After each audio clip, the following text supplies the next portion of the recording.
J'ai demandé à mes abonnés de présenter leur projet et aujourd'hui voici un best-of de ce qui s'est passé jeudi soir sur Discord. Si tu ne veux pas manquer les prochains événements avec la communauté, tu peux rejoindre le Discord avec le lien dans la description. Bon, moi je vous laisse avec le premier projet.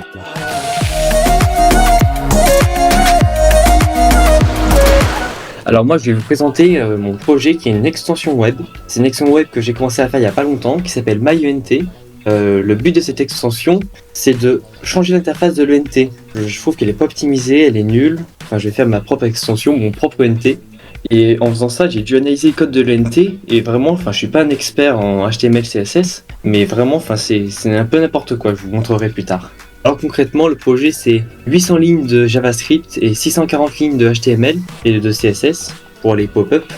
Donc en fait, comment ça marche une extension rapidement? Une extension c'est juste un programme qu'on rajoute au navigateur web qui peut récupérer des infos sur la page web HTML et qui peut soit injecter du code, soit directement changer du code, ce qui permet de changer la page. Donc comment il faut faire pour installer l'extension? Il faut juste aller sur le site Google Chrome, s'abonner à la chaîne de celle-ci parce que voilà quoi, l'épingler, cliquer sur l'icône et après il y a une pop-up qui s'ouvre et vous pouvez sélectionner vos choix pour pouvoir changer le NT. Et donc niveau compatibilité, elle est compatible avec tous les navigateurs Chromium pour l'instant. Le problème principal, c'est qu'elle marche que pour mon lycée. Je vous épargne les détails, mais pour l'instant, vu que le projet vient de commencer et que chaque lycée peut en fait un peu changer 2-3 trucs, je dois penser le code pour faire en sorte que ça marche peu importe la disposition initiale. Donc c'est pour ça que je vous invite à rejoindre le Discord pour pouvoir venir m'aider juste simplement en testant l'extension pour savoir si ça marche pour tous les lycées. Parce que mon objectif c'est qu'elle marche pour tous les lycées. Et donc là je parle mais je vais vous montrer clairement à quoi ça ressemble. Donc ça c'est la pop-up, oui c'est la pop-up initiale. Donc on peut changer le pseudo, le nom du lycée, le thème, donc c'est les couleurs. Pour l'instant il n'y a que bleu, bleu foncé et violet. Et on peut aussi paramétrer d'autres trucs, même si ça et ça pour l'instant ça marche pas, mais c'est un détail. Donc là pour vous montrer clairement, ça c'est une interface de l'ENT de mon lycée. J'ai flouté toutes les informations personnelles parce que voilà quoi. Donc je pense que vous connaissez tous l'interface de l'ENT, pas besoin de faire un tour. Pour l'instant j'ai juste changé principalement le menu et la page d'accueil. Donc petit exemple avec le thème bleu, oui c'est le thème bleu. Donc le menu totalement repensé avec un ordre, par exemple un onglet devoirs et juste les couleurs changées. Les devoirs finis sont en vert et les devoirs pas finis sont en jaune. Donc pour l'instant c'est juste ça quoi. C'est le projet. Voici à quoi ressemble la page d'accueil en version violet. Et pour l'instant les autres pages, je me suis pas encore attardé à changer les autres pages parce que c'est très compliqué et très long. J'ai juste fait la page message. Voilà, c'est juste plus clean. Et c'est à peu près tout.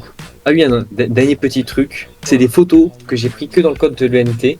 Je suis pas un expert en HTML, CSS, tout ça, mais juste, pourquoi tu nommes une balise div avec l'idée tarte au citron haute? Ah, et des trucs, classe burger, classe menu donut, ça aussi ça m'a bien fait marrer. Une balise H2 avec la classe H5 like, ça aussi c'est pas mal franchement. Pareil, H3 avec la classe H6 like. Ah, et le meilleur pour la fin, cette fonction ne fait volontairement rien. Petit smiley qui sourit. Une fonction qui a au tout début du premier script qui s'exécute, ils ont vraiment mis un petit smiley qui sourit. Et voilà, c'est à peu près tout. Bon projet trop classe, j'ai hâte de voir ce que réserve le prochain.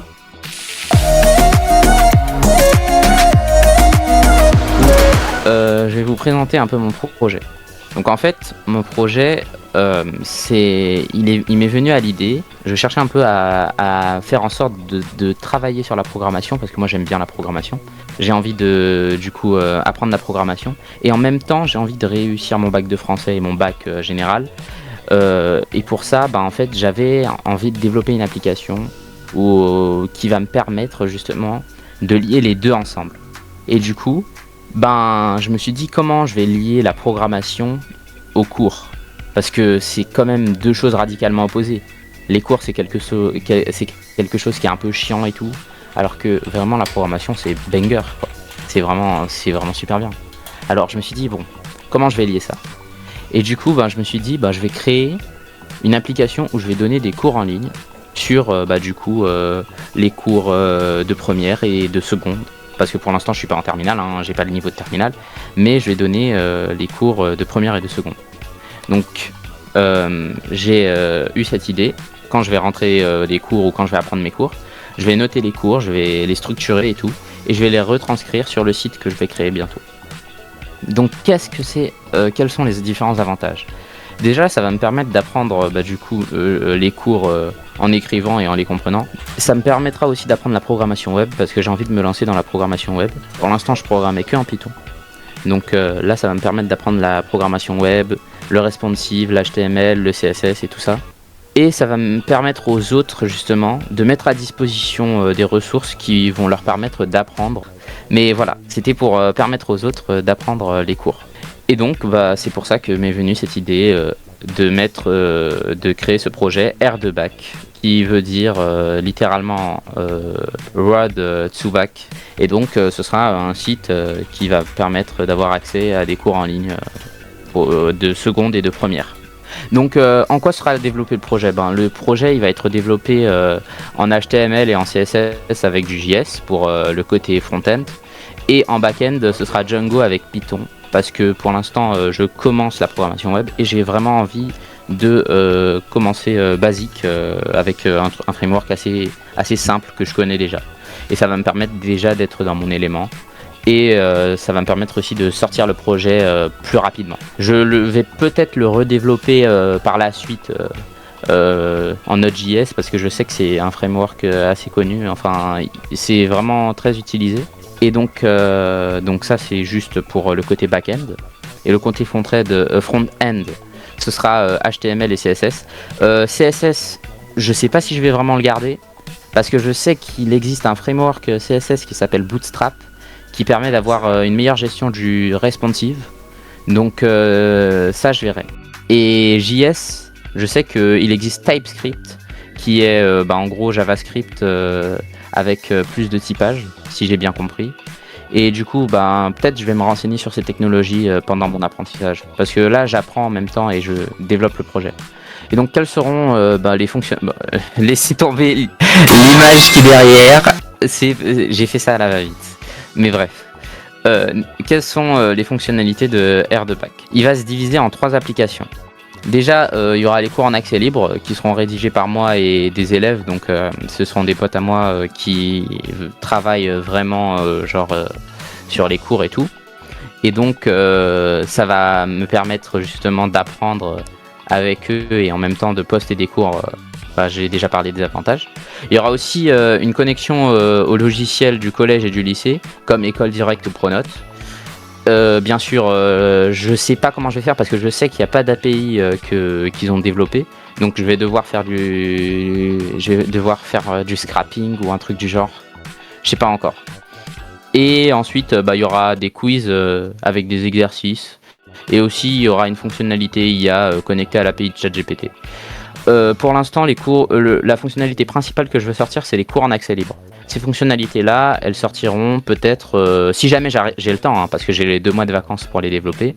Donc ces fonctionnalités-là sortiront directement, sortiront un peu de temps après, ou un peu de temps après la sortie du site. Mais la fonctionnalité principale, ce seront les cours en accès libre. Et donc, où en est le projet ? Alors, le projet actuellement, il est en phase de préparation, parce que je le prépare encore.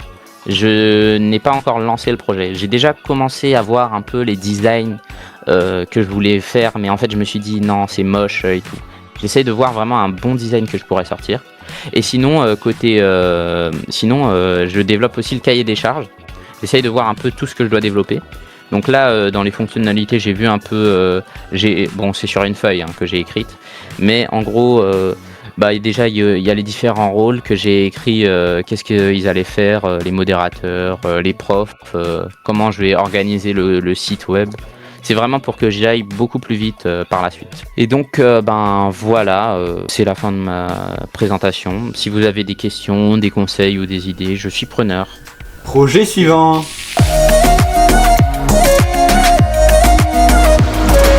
Du coup, je vais vous présenter mon projet, donc qui est Cyfera. Donc déjà, pourquoi Cyfera ?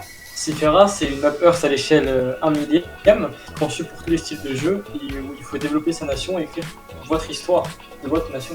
Ça favorise le commerce entre joueurs dû à l'HDD, etc. La richesse liée aux interactions sociales et au shop du joueur qu'on peut créer, donc créer son propre marché. Maîtriser l'automatisation et les machines. DP player, donc les champs de bataille, les guerres. Builder, donc c'est tout ce qui est faire un UNESCO, etc. Faire de grandes choses avec du build. Diplomate, donc faire des alliances, tout ce qui est colonie, tout ce qui est guerre, etc. Gérer un peu les relations entre personnes. Et pilleur, du coup, donc foutre le bordel, on va dire, entre les autres pays et récupérer les ressources. Un système de tech avancé, donc c'est des machines industrielles massives comme celle-là, pour faire du pétrole, un truc comme ça. Donc armes, missiles entièrement customisables par vous. Et pour finir, conquérir le monde, fonde ta nation à partir de rien, participe à des guerres de territoire, PVP, économie, diplomatie, classement général. Et pour finir, prêt à survivre. Le site web cyfera.fr et l'invitation Discord ci-dessous. Voilà. Bon, je pense qu'il est temps de passer à la prochaine pépite.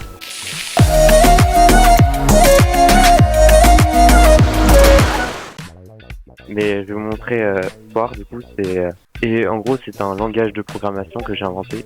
Je vais vous montrer un petit exemple d'un programme tout simple. Je pense que la plupart des gens ici savent programmer. Donc pour ceux qui ne sauraient pas, on a une fonction message qui retourne un message formaté avec un nouveau message de Antoine et avec le message ici et le Word. Donc ce programme, qu'est-ce qui va être fait pour expliquer un peu ce qui se passe derrière la machine, c'est qu'il va être compilé en sorte de token auquel chaque mot et chaque commentaire vont être supprimés. Ça c'est un commentaire, ça ne sert à rien. Et il va être donné avec un type. Donc on a le FN qui est un mot-clé, le message qui est un nom, la parenthèse qui est une parenthèse, le who qui est un nom, la point-virgule qui est une point-virgule, etc. tout le long du programme. Ensuite, on a une deuxième étape et il va transformer tous ces tokens là en arbre. Donc on a la racine ici et dans cette racine il y a un nœud. Donc voilà, c'est l'arbre. Ensuite avec cet arbre qui est compréhensible par l'ordinateur, c'est 90% du taf qui est terminé. Ensuite on a la runtime qui va juste explorer l'arbre, qui va mettre en mémoire les différentes variables. Donc on a l'argument who, un message, mais aussi les différentes fonctions et pour ensuite donner un résultat dans la console. Il y a aussi des étapes intermédiaires, qui est la gestion d'erreurs. Donc vous avez différentes erreurs qui peuvent apparaître pendant que vous compilez ou pendant l'exécution du programme. Ensuite, comme fonctionnalité, c'est un langage très basique. Donc on a les boucles, while, les conditions, if, or, else, la gestion d'erreurs avec try, if, error, et le try catch de tous les langages, les fonctions, l'exécution de code shell, ça c'est pour tout ce qui est CMD. La réinterprétation, ça c'est transformer une scène de caractères en code soir qui peut être exécuté. L'importation des fichiers soir externes, donc les imports. L'IO, input output, donc input et write. Les variables définies par lettre et aussi les tableaux. Ça fait du langage un langage Turing complete parce que dedans il y a tout ce qui permet de résoudre n'importe quel programme si on lui donne suffisamment de temps et de mémoire. Après, il y a des bibliothèques standards, qui incluent true, false, nul, len, un peu comme en C, où tu dois inclure toutes les librairies pour avoir tes fonctions. Des fonctions mathématiques, Serraz, Solver, Factorial, Cosinus, Sinus, Tangente. Il y a des librairies non standards que je vais expliquer juste après. Et tout à l'heure, j'ai dit que c'était un langage Turing complete parce qu'on pouvait tout faire, et j'ai pas menti, on peut absolument tout faire, même des interfaces graphiques. Par exemple, avec la librairie, juste ici, chtapp.soir, on peut faire des petites applications très sympathiques, comme celle-ci. Bon, ça paye pas de mine, mais c'est pour montrer un peu qu'on peut faire un peu tout avec ce langage. Voilà, c'est tout pour moi.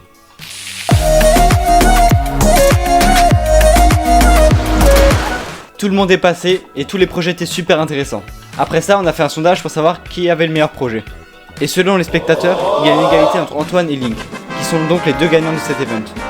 Merci à tous les participants et aux spectateurs de l'event. Les liens de tout le monde sont dans la description. Un nouvel event avec la communauté aura lieu dans quelques semaines, alors pour pas manquer ça, pensez à vous abonner et à rejoindre le serveur Discord. C'était Céddy, on se retrouve à la prochaine, à plus.